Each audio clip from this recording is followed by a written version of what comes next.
유리 프라즈카가 울버그전에서 보인 행동에 대해 알렉스 페레이라가 자신의 생각을 밝혔습니다. 유리랑 울버그 경기 말인데 사람들이 많이 기대했던 매치였잖아. 나도 그 체급에서 나름 커리어를 쌓아왔고 거기서 무슨 일이 있었는지는 다들 봤지. 울버그가 부상을 입었어. 그게 킥 때문이었는지 아니면 원래 부상이 있었던 건지는 모르겠지만 사실 그건 크게 중요하지 않아. 그게 바로 케이지 안에 들어가 싸우는 리스크니까 본인도 알고 있었을 거고 결국 책임은 선수한테 있는 거지. 이건 게임의 일부야. 근데 경기를 보면서 느낀 건 유리가 좀 과하게 나가는 느낌이었어. 뭔가 평소랑 다르게 행동하는 것 같았고 경기 중에 상대를 콜아웃하고 사무라이니 전산이 하는 그런 퍼포먼스 있잖아. 나는 그게 오히려 독이 된 것 같아. 나 같았으면 그냥 싸웠을 거야. 둘 다 프로파이터고 결국 서로를 쓰러뜨리려고 싸우는 거니까. 근데 아쉽게도 유리가 몇 가지 잘못된 선택을 하면서 큰 대가를 치른 것 같아. 그래도 그 경험에서 많이 배웠겠지. 내가 할 말은 이 정도야.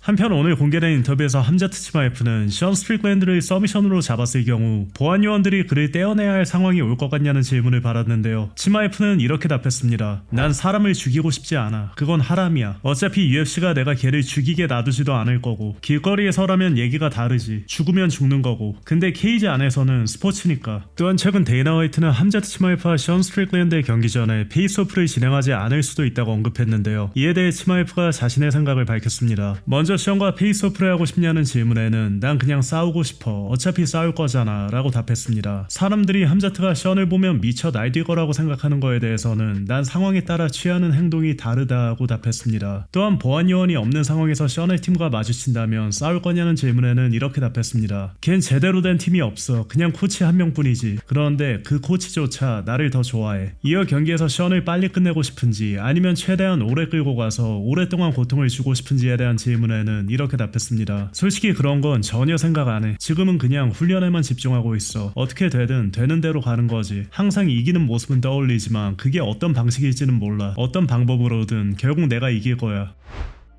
어제 다니엘 코미어와의 방송에서 콜비 코빙턴은 일리아 토프리아 대 저스틴 게이츠의 백악관 메인 이벤트에 대해 자신의 생각을 밝혔습니다. 이건 하느님이 내려준 이 지구 위에서 가장 위대한 나라 미국의 250번째 생일을 기념하는 거잖아. 근데 말이야 위부터 아래까지 미국 파이터들이 더 많이 올라와 있어야 되는 거 아니냐는 생각이 들어. 미국 쪽에 좀 유리한 매치업도 있어야 할 것 같고. 근데 게이츠를 그냥 도살당하게 보내는 느낌이야. 토프리아는 현재 지구상 최고의 파이터라고 봐. 이걸 부정할 사람은 없을 거야. 지금 상대들 다 피니시하고 있잖아. 할로웨이, 볼카노프스키, 올리베이라까지. 토프리아는 완전히 다른 레벨에 있어. 지금 한창 전성기고 반면 게이츠는 하락세야. 결국 나이는 못 이기는 법이거든. 백악관 카드에 더 많은 미국 선수들이나 더 큰 경기들을 넣을 수도 있었는데 그렇게 안 한 느낌이야. 최고의 미국 파이터들을 올리지 않았어. 게이츠도 물론 좋은 미국 파이터지. 근데 다른 훌륭한 미국 파이터들도 많잖아. 션 오말리가 올라간 건 좋다고 생각해. 걔는 확실히 재밌는 경기를 보여줄 거니까. 근데 마이클 챈들러는 이제 41살에서 42살이잖아. 지금은 그냥 샌드백 같은 느낌이야. 우리 미국 생일에 또 한 명 도살당하라고 보내지는 거지.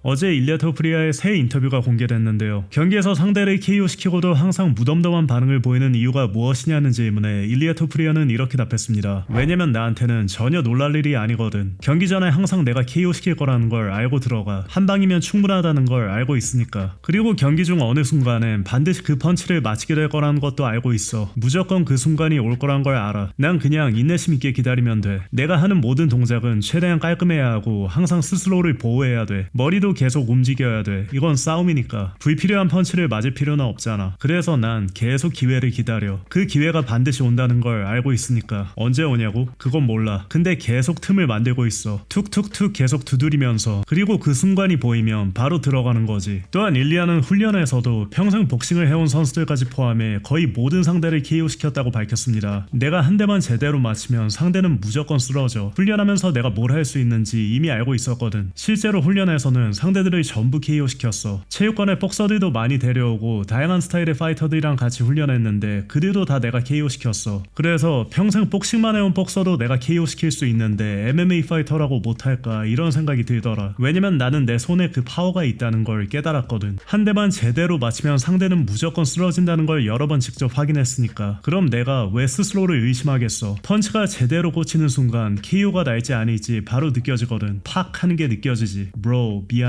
미안해 brother. 또한 자신의 약점을 보완하기 위해 훈련 영상을 모두 녹화해왔다고 밝혔습니다. 난 어릴 때부터 굉장히 계획적인 편이었어. 항상 그랬지. 일주일 단위로 한 달 단위로 스케줄을 다 짰거든. 몇 시부터 몇 시까지 뭘 할지 전부 다 정해놨어. 그리고 내 훈련도 전부 다 녹화했어. 집에 가서 그걸 다시 보면서 내가 어디가 부족한지 계속 체크했지. 예를 들면 복싱할 때 쉽게 지친다거나 팔이랑 다리가 금방 피로해진다거나 반응 속도를 더 끌어올려야 한다거나 이런 것들을 하나하나 파악해서 그걸 개선할 수 있는 훈련을 스케줄에 넣었어. 더 나아지기 위해서 말이야. 왜냐면 나는 내 자신의 가장 큰 팬이었거든. 훈련을 찍고 다시 보면서 이거 꽤 볼만한데 만약 내가 팬이라서 돈 내고 봤어도 만족했을 것 같아 라고 생각했지. 또한 자신의 길을 어떻게 개척해왔는지에 대해서도 밝혔습니다. 어느 순간부터는 경기를 잡는 게 거의 불가능해졌어. 그래서 이제 나 뭐하지 이런 생각이 들더라. 돈도 없고 그냥 살아남으려고 일만 하고 있었거든. 경기 관련 소식도 전혀 없고 진짜 막막했지. 그때 스웨덴에 있는 올스타즈 체육관이 떠올랐어. 거기서 알렉산더 구스타프슨이 훈련하고 있었고 당시 존 존스랑 타이틀전을 준비 중이었거든. 그래서 그 체육관에 가면 분명 매니저나 선수들을 관리하는 사람이 있을 거다. 누군가 내 재능을 보면 어디든 싸울 기회를 주지 않을까 이런 생각이 들었어. 그래서 스웨덴으로 갔지. 근데 그 전에 또 사연이 있어. 사실 스웨덴 갈 돈도 없었거든. 겨우 일주일 머무를 수 있는 정도였어. 그래서 친구한테 부탁해서 돈을 빌렸어. 거기 가서 첫 훈련을 마치고 나왔는데 마질이라는 사람이 나한테 와서 매니저 있어? 이렇게 묻더라. 그래서 없어 라고 했지. 그리고 그 사람이 3주 뒤에 핀란드에서 경기를 하나 잡아줬어. 그 경기 치르고 3주 반 정도 지나서 또 케이지 워리어스 벤턴급 타이틀전도 잡아줬고 그 경기에서도 내가 이겼어. 아무도 네 집 문을 두드리면서 기회를 주지 않아. 직접 찾아야 돼. 그리고 스스로를 믿어야 돼. 네가 너 자신을 믿지 않으면 아무도 널 대신 믿어주지 않거든. 또한 UFC로부터 첫 경기 제안을 받았던 당시를 회상했습니다. 솔직히 그 전화를 받고 싶지도 않았어. 그때 코로나에 걸려 있었거든. 침대에 누워서 제대로 걷지도 못할 정도였어. 그러다 2주 정도 지나서 겨우 몸이 좀 괜찮아졌고 밖에 나가서 10분 정도만 뛰어보자 이런 생각을 했지. 근데 15분도 못 뛰고 다시 집에 돌아와서 앉아 있었는데 갑자기 전화가 울리더라. 전화를 받았더니 8일 뒤에 UFC 경기 뛸 수 있겠냐고 하더라고. 그래서 이걸 어떻게 해내지 싶었지. 몸 상태도 최악이었고 감량을 12kg이나 해야 됐거든. 8일 만에 12kg을 빼야 하는 상황이었어. 해야 할 것도 너무 많았지만 결국 그래 하겠다고 했어. 어떻게 해낼지는 모르겠지만 일단 해보자고 생각했지. 또한 UFC에 오기 전에는 상대들을 모두 서미션으로 제압했지만 UFC에 와서 파이팅 스타일이 바뀐 이유와 어떤 변화가 있었는지에 대한 질문에는 이렇게 답했습니다. 난 팬들을 위해서 스타일을 바꿨어. 결국 이건 엔터테인먼트가 기반인 스포츠니까 그걸 항상 의식해야 한다고 생각했거든. UFC 처음 들어왔을 때도 나는 모든 걸 다 갖춰야 한다고 생각했어. 타격도 잘해야 하고 레슬링도 잘해야 하고 그라운드도 다 잘해야 하고 어디서 싸우든 항상 재밌어야 한다고 생각했지. 예를 들어 그라운드로 가더라도 재미있어야 돼. 팬들 중에는 격투기를 잘 모르는 사람들도 많잖아. 직접 해본 적도 없는 사람들이니까 그런 사람들도 재미있게 볼 수 있게 만들어야 한다고 생각했어. 그래서 내가 그런 방향으로 스타일을 바꾼 거야. 조금 이상하게 들릴 수도 있는데 그게 솔직한 내 생각이었어. 또한 자신에게 영감을 준 복서로 카넬로와 로마첸코를 꼽았습니다. 복싱을 시작하게 된 계기는 카넬로, 로마첸코 같은 선수들이었어. 그런 선수들 경기를 보면서 나도 내 경기나 스파링에서 저렇게 해보고 싶다는 생각이 들었거든. 그래서 그렇게 할 수 있게 연습하려고 했지.